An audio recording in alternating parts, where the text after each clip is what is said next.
Hello mga mi, tara at samahan nyo ako mag-mini vlog. Dito nga mga mi, nakikita nyo naman bagong gising ako dyan. Antok na antok pa nga ako mga mi dahil anong oras na nga ako nakatulog kagabi. Nagbawas nga kasi ako mga mi ng lalabang ko ngayon. Kaya naman ayun mga mi, alas 9 na nga ako nagising. Magagayak nga ako dyan mga mi dahil iniisip ko nga inject ni Sky ngayon. Ang kaso mga mi, nawala sa isip ko na holiday nga pala ngayon. Kaya naman mga mi, ayan nga, bago ko gisingin si Sky, naligo na nga muna ako. Nakatapos na nga ako maligo dyan mga mi. Dito nga mga mi, ipapakita ko nga sa inyo ang hair fall era ko. What?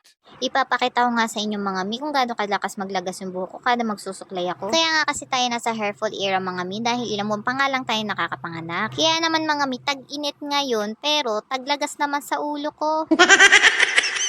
Sa totoo lang mga mi, yung taglagas ng ganito karami, naranasan ko na nga to kay Adam nung nakapanganak ako sa kanya. So sobrang dami nga na nalalagas nun sa akin mga mi, halos mapanot ng inyong mima. At yung time nga na kay Adam mga mi, nung taglalagas ng buhok ko may part na nakita ko na para napanot. Opo mga mi, hindi ako nagbibiro, seryoso ako. Napanot talaga, 2 years kong inintay yun. Wow. At dahil nga tapos na ako maligo mga mi, si Sky naman yung diliguan ko. Sa totoo niyan mga mi, nagmamadali na nga ako niyan kasi 10:30 na nga niyan na nililiguan ko si Sky. Dahil nga mga mi, iniisip ko na inject ni Sky ngayon, binibilisan ko na nga yung kilos ko mga mi dahil nga makabuting kami ng lunch break. Ang kaso mga mi, hindi sumagi sa isip na mima nyo na ba holiday ngayon, baka sarado yung center.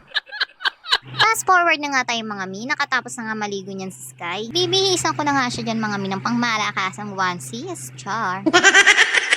Every time na inject nga kasi niya mga mi, onesies talaga ang binibihis ko sa kanya. Parang nga kung hindi siya mahirap injekan pag tinanggal yung pajama niya. Kaya naman mga mi, ayan, for the go na nga ang inyong mima. For the bihis na siya ng baby. Woo! At syempre mga mi, alam niyo naman na hindi mawawala yung pagsilip ng aming baby kuya sa mga vlog ko. Kaya naman, ayan na naman siya. Hilig niya nga kasi sumilip sa mga video-video na ganyan mga mi. Minsan nga mga mi, parang ginagaya pa nga niya yung mga vlogger na bata sa YouTube. Pero dito nga mga mi, ayan, magte-trip na naman siya. Padila-dila pa, tataas pa ng kailayan.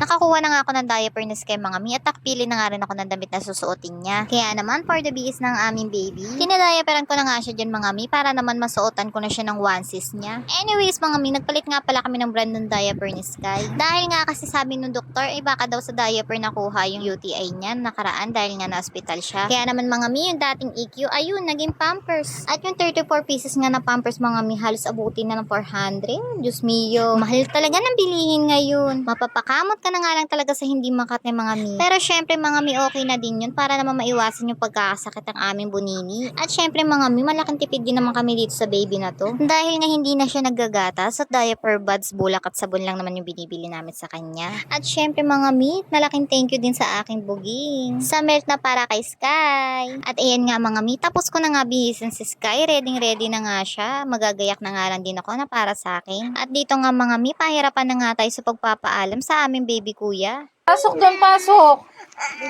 No, sama. Papatusok na natin siya.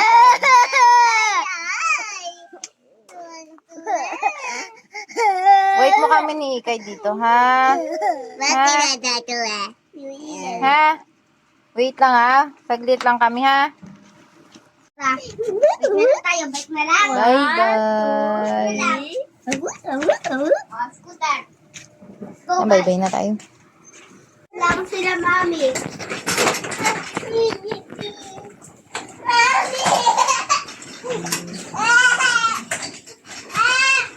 Takbok sa main gate pa.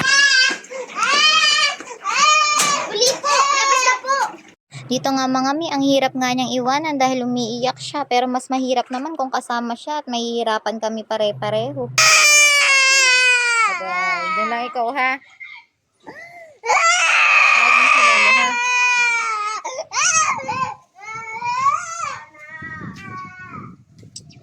Tayo. Oo. Oo.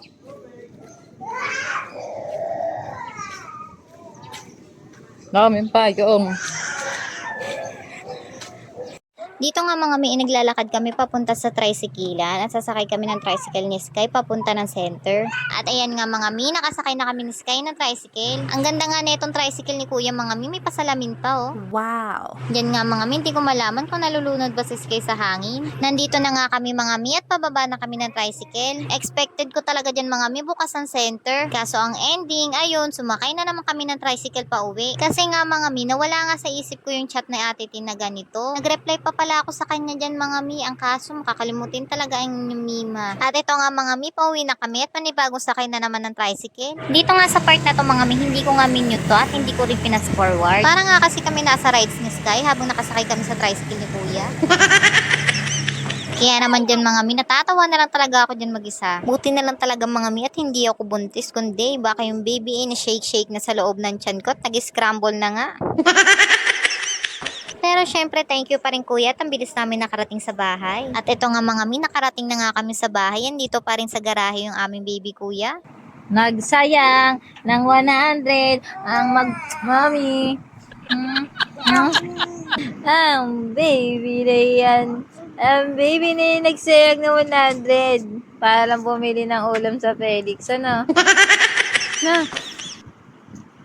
At ayan nga mga mi, ngaragsiw eh. At yun lang muna for today's video mga mi. Thank you for watching. See you on my next vlog. Bye!